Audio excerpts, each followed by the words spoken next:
So catch me up. What's been going on the last 8 years? What's been going on in the last 8 years? I did a lot of traveling, a lot of teaching. I even got to go places like Denmark. That was exciting. And then I've also written three books, count them, in that time. Yeah. So the first one was my cable source book. Right. And then last year, my Twisted Stitch source book came out.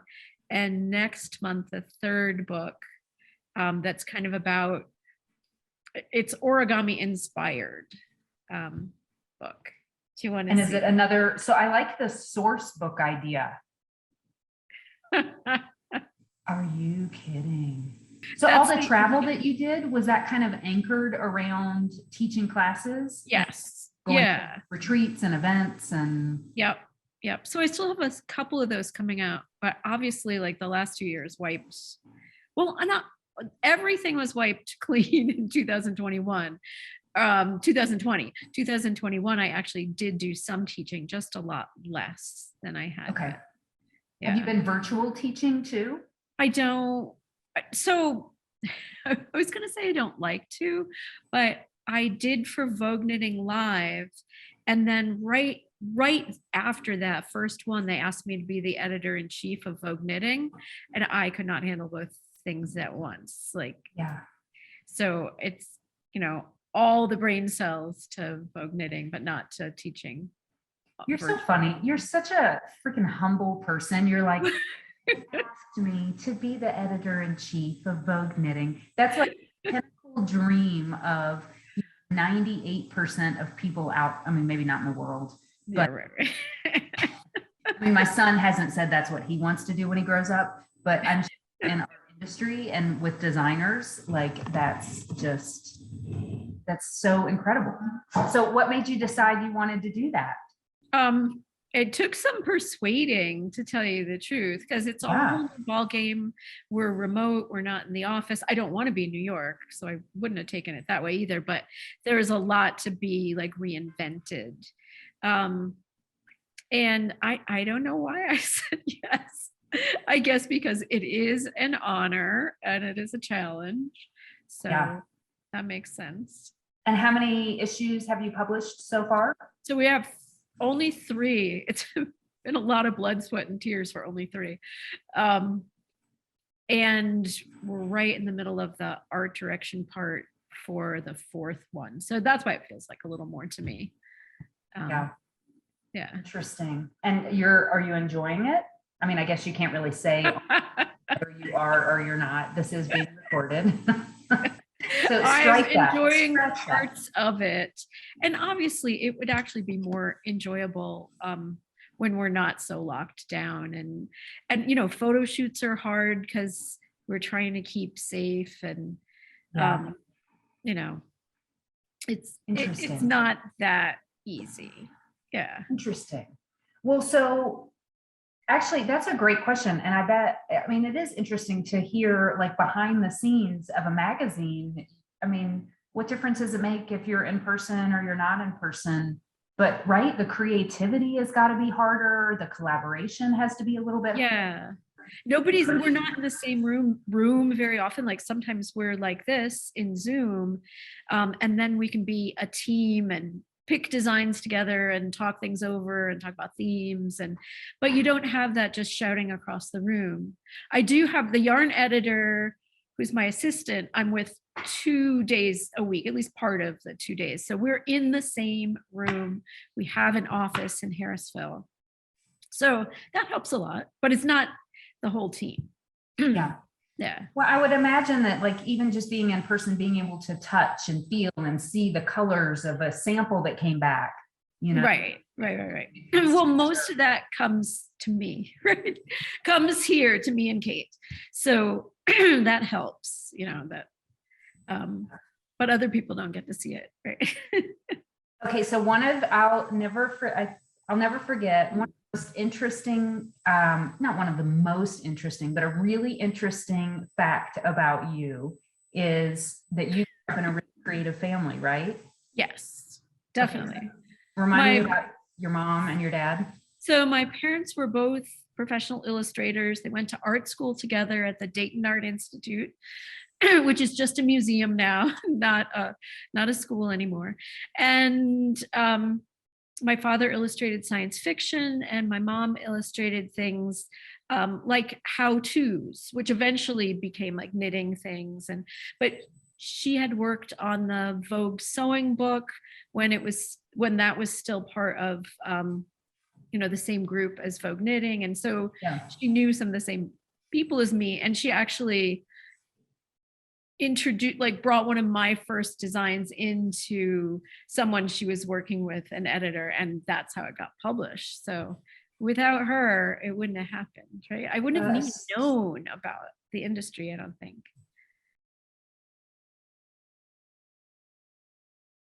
So 20 years we've been in business. I was just taking Huck to school this morning, and I'm like, yeah, it's our 20th anniversary. Wow. When did you open? And I said, well, we didn't open until like kind of late April, early May, was when we were getting the building ready.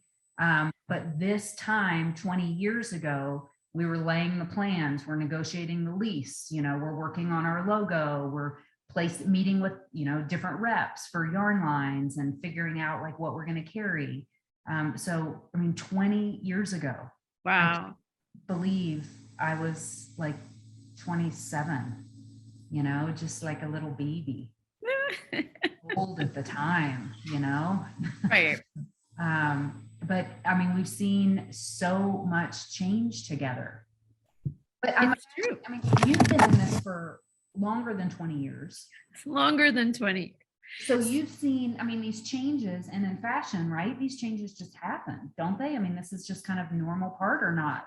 I think it is just, fashion, don't you expect fashion's always changing, and right. The things that couldn't be predicted at all are the changes in business, like with the internet. And actually, when I was in my 20s, I dreamed of something like this because I wanted to produce my own little knitting magazine, but it seemed so impossible, like the printing and sending, and you have to have a house and things, and finding your customer. And now there are ways online that much easier to find your customer, don't you think? Like someone who thinks like you and likes what you do, that kind of thing.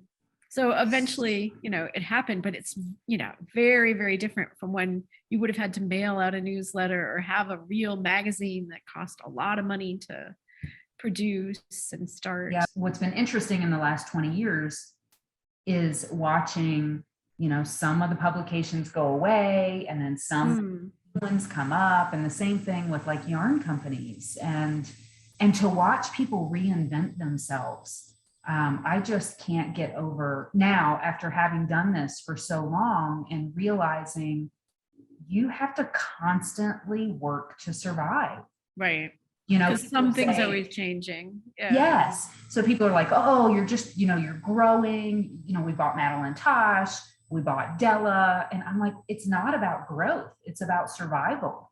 Right. It really is. Right. It's about how do we constantly have something new, something fresh for like the people that I work with, for all of us to take on. Yep. And things are always going to be falling away. So you have to have new, so those other things, when they fall away, you're still at least level, if not a little higher. I used to ask my husband this question, like, my instincts don't understand why a business is always supposed to be growing, why that's the goal. But his answer was basically what you just said, that if you don't keep growing, you won't stay level. Like, yes, exactly. Like it's not that in the end that the growth has to be that high, but if you don't keep changing and adding and everything.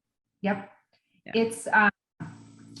It's funny that you say that, because it's like, there's just classic inflation, right? If we take the last 2 years and kind of push them aside as outliers, the world just gets more expensive, 3% more expensive every year, 3 to 5%.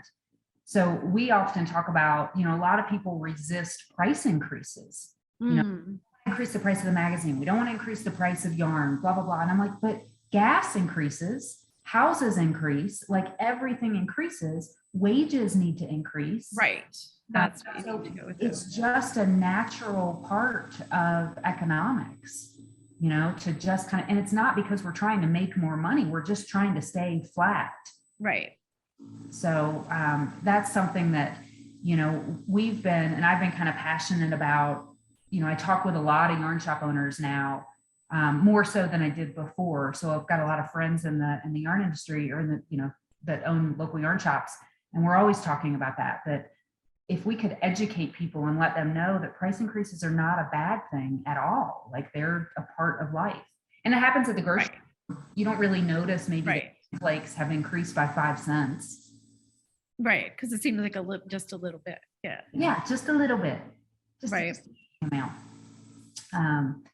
But yeah, this whole constant kind of, how do we stay relevant? How do we continue? And we do a good job in many ways. Our marketing team and the people that work for us are super relevant and hip. And I've learned that one of the best ways for me to stay relevant and us to stay relevant as a business is for me to back off and let people who are more relevant take care of a lot of that part of it. I think that's a great skill. Yeah. Like you don't have to micromanage everything. You have to have good people with you. Yeah. Yeah.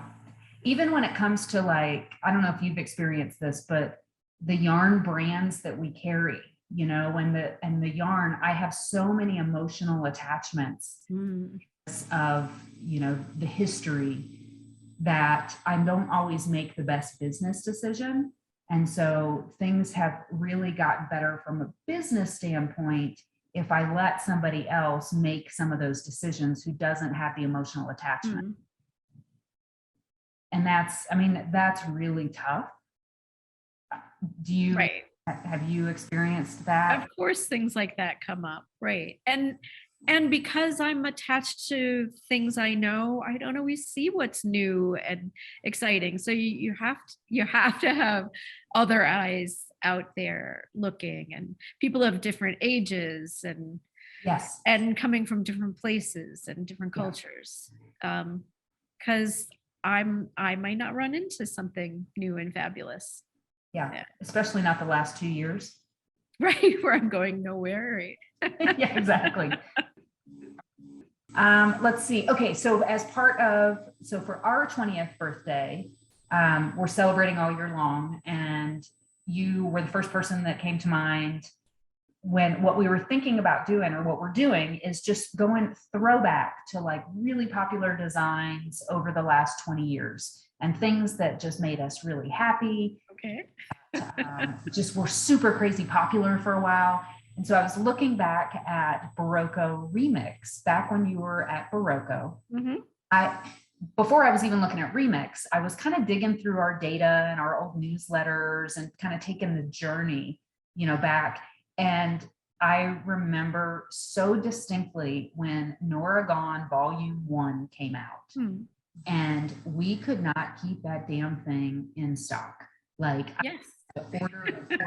order, and then Volume 2 and 3, and that was so huge and such a big, I don't know if I'm sure you realize what that meant to retailers, and just how much excitement and inspiration you provided to so many people around the country and to so many yarn shops. I mean, you helped us make a living. Well, that's great to hear, because I don't always know that. Like, I don't know what's happening out in the world. I'm just doing the designs and the rest of Berroco work, and I was happy with it, and I knew people were happy with it, but it's really good to hear what you're saying. Yeah. No, I mean, I would venture to say that was pretty life-changing for a lot of yarn shops. Anytime that somebody can produce something that drives customers into the store, and that customers are just like, is it here yet? Is it here yet? I want to make this. And then everybody comes together and you can build classes around it. Obviously we can sell yarn around it, but it just creates energy. And you created energy, and like repeatable energy, for years and years and years. And when that ended, we all grieved, I mean, I mean, everything has to, Everything has to end, and it was becoming harder because after 8 years or 16 volumes, it is harder to keep doing that. And like, as you're saying, like you need something new at some point there. Absolutely. But it was a great run. And so, I was looking at that and I was really reminiscing on just that first volume and what a journey that was. And then looking at, I wonder what Norah's most popular pattern was on Ravelry. And I looked and it was, when I looked, it was Beatnik. It was one of the top was I haven't looked in a while. There Yeah. was a purse that I did for Berroco that was like made like a hexagon. It depends whether, that's a free pattern. They're both of those are free patterns. Yeah. I have to admit that a popular free pattern is often more popular than a popular pattern you pay for. That's the way it is. Well, and with the remix one, here I'm looking on most recent projects, designs. With the remix one, did you do that with Amy for Nitty? I did it for Nitty. So I was at Berroco and, so a compilation, I guess. Right. That's not the right word. Anyway. Yeah. I did it for Nitty. Yeah. Yeah. Collaboration. That's the word. Yeah. See, team. There you go. Team. It had a couple things going for it. One of them is that it kind of appears like a classic wool, but there's absolutely no wool in it. So it's washable. So if you need to just throw it in the machine, you can, and you can give it to people who will just throw it in the machine. And if you're allergic to wool, it's a great thing. And it's very, very soft. And the fact that it's made from fibers that were recycled, that are like ripped up and then made into this yarn, was a little before its time. I mean, we've been recycling things for a long, long time, but that's even more popular now. And there are more. It was totally before its time. Yeah. So I don't know. It has a certain quality that's kind of worn, and I don't mean that in a bad way. But if you like something that looks crisp and new for 10 years, this is not your yarn. It starts out looking like you've already had it for a while, and that's a good thing about it. Like, it's soft and loved, and you want to wear it all the time. It's perfect for people like me who like for the tomboy. that I buy a sweatshirt that already has holes in it, and is a little faded. And he's like, well, we could have just done that with my sweatshirt. Right. But that's different. Right. No, it's the perfect yarn for, you just like somebody who wants something that's a little worn, it's cozy, soft, it's not itchy. Round enough to show the stitches, like texture stitches and cable stitches. And yeah. Well, thanks for agreeing to let us re-knit it and kind of celebrate your birthday and celebrate Nitty's birthday. Amy started Nitty around the same time that we started Jimmy Beans. So she's on the 20-year thing too. Yeah, we'll be able to drink next year.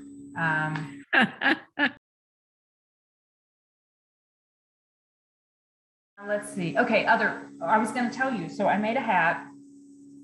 This is so cute. All right. So this is the hipster hat. I can't remember the woman. Petite Knits. She's out of. Okay. Yep. I think Sweden, maybe the Netherlands, or that area of the world, Scandinavia. And Amy, Amy Gunderson, right? I've met her, or maybe only met her on Zoom, but yes. So she came to work for us. She left Universal in North Carolina. And then after she had left, I approached her and was like, hey, you want to move to Reno and come work for us? And so she's been working for us for a couple of years. And she found this. She went to the University of Nevada, and one of the scientists there developed a new breed of sheep that has like softer yarn, softer fur, hair, wool. Softer wool. So she has worked with them they have the sheep a couple hours away from here, and they sheared them all. We sent all of the wool to all the tops to Montana to have them spun. And then we shipped everything down to Madeline-Tosh, down to Texas, and had it all dyed. And now we have this, it's called Reno Rafter 7 is the name breed of sheep. So cool. Yeah, we have like a shearing's worth of this yarn. And we're going to launch it. This is part of our 20th anniversary. Like for the very first time, we have our own yarn. And it's really cool because it actually comes from sheep that were developed here, you know, that have lived here. They're Reno, you know, they're Nevada sheep. So Amy also joined forces with a couple of different designers that are based in Nevada to do designs for it. And so she's putting a whole collection out. And it just, I don't know. Nice. And did you paint the flower? I did. It's not quite done, but I was taking a painting course and I brought this home and pinned it up there a few months ago, and it just stayed. Is it paint by number, or you like actually? No. I was just painting actually from a photograph, like getting fruit and flowers together. I've been finding some paint. There's a cool paint by number website.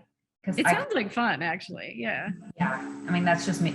I am, you know, the classic knitter that is only going to knit it in the color that is in the photo with the yarn that is, you know, specified.